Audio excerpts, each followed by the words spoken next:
हरे कृष्णा। आज के इस वीडियो में हम आपको बताएंगे कि कैसे करें चैत्र मास की कामदा एकादशी 2026 व्रत का पारण। क्या होगा कामदा एकादशी व्रत को खोलने का सही समय और सही तरीका, क्या होगी कामदा एकादशी व्रत को खोलने की पूजा विधि, और इस एकादशी व्रत को खोलते समय क्या गलतियां आपको भूल से भी नहीं करनी है। तो ये सब जानना चाहते हैं तो वीडियो अंत तक जरूर देखें। साल में आने वाली सबसे बड़ी और खास एकादशियों में से एक है कामदा एकादशी। इस एकादशी पर भगवान श्री कृष्ण के बाल गोपाल स्वरूप और गौ माता का भी विशेष रूप से पूजन करना चाहिए। कामदा एकादशी के इस व्रत को करने से जाने अनजाने में किए गए समस्त पाप भी नष्ट हो जाते हैं, सभी मनोकामनाएं पूर्ण होती हैं, अक्षय पुण्य की प्राप्ति होती है और साथ ही वाजपेय यज्ञ करने के समान पुण्य मिलता है। परिवार में सुख समृद्धि रहती है, पारिवारिक समस्याएं दूर होती हैं और भूत पिशाच आदि योनियों में नहीं भटकना पड़ता।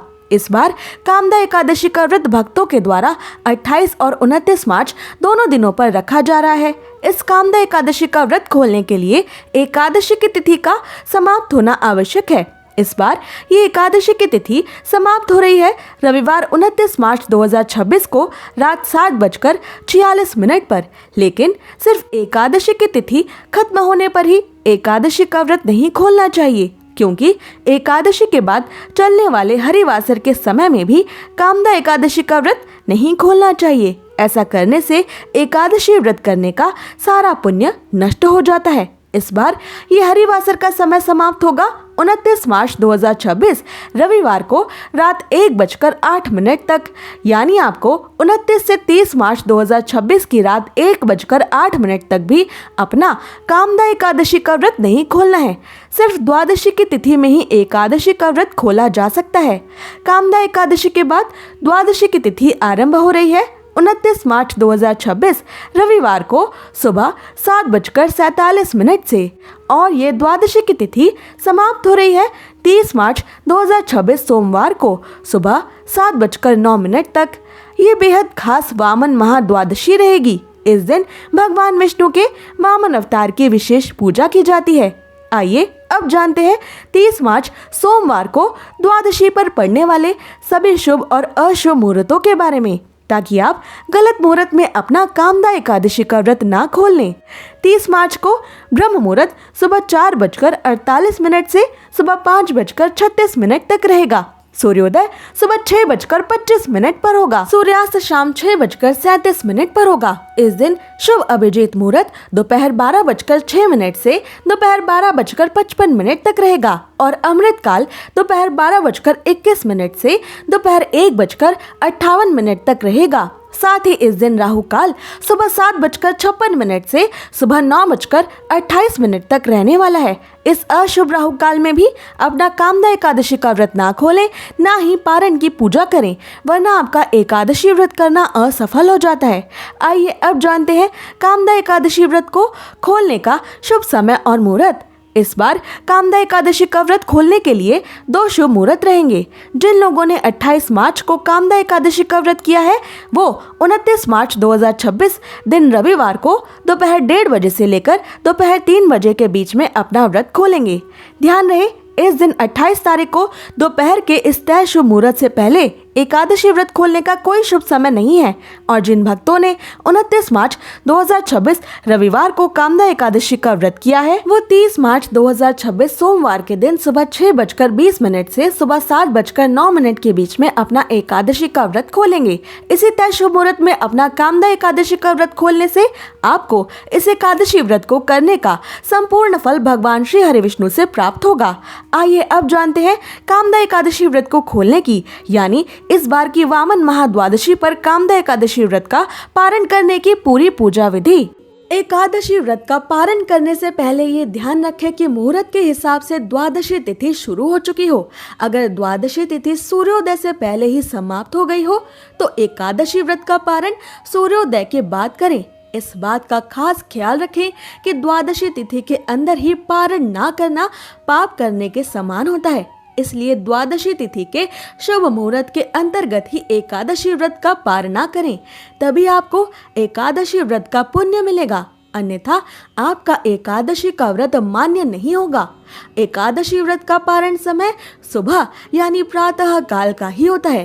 व्रत करने वाले श्रद्धालुओं को मध्याह्न यानी शाम के दौरान व्रत को तोड़ने से बचना चाहिए। अगर किसी कारण से कोई प्रातः काल में पारण नहीं कर पाया है तो उसे फिर मध्याह्न यानी शाम के बाद ही एकादशी के व्रत का पारण करना चाहिए। एकादशी के अगले दिन सुबह जल्दी उठकर पहले स्नान करके फिर तुलसी महारानी को फूल चढ़ाएं और उनकी आरती करें। आरती करके उनकी 7 बार परिक्रमा करें। तुलसी देवी की रोज परिक्रमा करने वाले मनुष्य को कभी भी यमराज के दर्शन नहीं करने पड़ते। और अब विष्णु जी की पूजा के लिए तुलसी देवी के कुछ पत्ते ले लें। अब भगवान विष्णु को स्नान करवा के उनका पीले वस्त्रों से श्रृंगार करें, उनको पीले फूल और तुलसी पत्र चढ़ाएं। फिर भगवान विष्णु की आरती करें और आरती के बाद जाने अनजाने में एकादशी व्रत के दौरान आपसे हुई सभी छोटी बड़ी गलतियों की करुणामयी भगवान श्री हरि विष्णु से क्षमा मांगे। भगवान विष्णु से क्षमा मांगते हुए आपको ये मंत्र बोलना चाहिए। आह्वानम ना जानामि विसर्जनम पूजाम चैव ना जानामि क्षमस्व परमेश्वर मंत्रहीनम क्रियाहीनम भक्तिहीनम जनार्दन यत् पूजितम मया देव परिपूर्ण तदस्तु में। इस मंत्र को अपनी पूजा खत्म होने के बाद आपको 7 बार बोलना चाहिए। इसके बाद भगवान विष्णु से ये एकादशी व्रत स्वीकार करने की प्रार्थना करें। आइए अब जानते हैं कि क्या खाकर आपको एकादशी का व्रत खोलना चाहिए। द्वादशी के दिन भगवान विष्णु जी को घर पर सात्विक तरीके से बनाए गए पकवानों का ही भोग लगाएं। ये पकवान मीठे या नमकीन दोनों हो सकते हैं। यदि आप द्वादशी के दिन मीठे चावलों का भोग भगवान श्री हरि विष्णु को लगा सके तो ये और भी अधिक शुभ होगा, क्योंकि द्वादशी के दिन पीले या मीठे चावल खाना बेहद शुभ माना जाता है। एकादशी के व्रत में चावल खाने पर रोक होती है, इसलिए द्वादशी व्रत को खोलते समय चावल खाकर ही व्रत खोलने का नियम है। मान्यता है कि एकादशी के दिन चावल खाने से शरीर छोड़ने के बाद वो मनुष्य रेंगने वाले जीवों के रूप में जन्म लेता है, लेकिन द्वादशी को चावल खाकर एकादशी व्रत को खोलने वाला मनुष्य मोक्ष को प्राप्त करता है। आपको एकादशी व्रत का पारण करने के लिए पकाए जा रहे भोजन में गाय के शुद्ध देसी घी का प्रयोग जरूर करना चाहिए। ये सेहत के लिए भी अच्छा होता है और इसमें शुद्धता भी होती है। आंवले के पेड़ पर भगवान श्री हरि विष्णु का वास होता है, इस कारण आंवले का भी एकादशी के व्रत में विशेष महत्व माना गया है। इसलिए एकादशी व्रत का पारण करने के दौरान आप आंवला भी खा सकते हैं। आंवला खाकर एकादशी व्रत खोलना भी बहुत शुभ होगा। इससे आपको अखंड सौभाग्य, निरोगी स्वस्थ शरीर और संतान सुख की प्राप्ति होती है।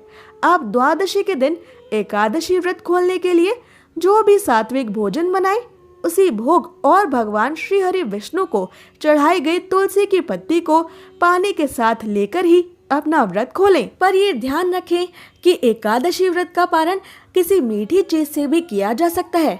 व्रत के पारण के लिए आप भगवान श्री हरि विष्णु को भोग में मिठाई और मौसमी फल भी दे सकते हैं। पारण के भोजन में सेम की सब्जी खाने का भी विशेष महत्व माना जाता है। विशेष तौर पर एकादशी के व्रत में सेम को कफ और पित्त का नाशक माना गया है। ऐसे में एकादशी व्रत का पारण करते समय सेम को एक अच्छे भोज्य पदार्थ के रूप में देखा और माना जाता है। पारण के दौरान आप सूखे मेवे जैसे कि बादाम, पिस्ता, अखरोट और किशमिश भी खा सकते हैं। इसके अलावा दूध और दूध से बनी मिठाइयाँ या चीजें भी एकादशी के व्रत के पारण में खाई जा सकती हैं। ऐसी ही और जरूरी जानकारियों और व्रत कथाओं के लिए हमारे चैनल को अवश्य सब्सक्राइब कर लें।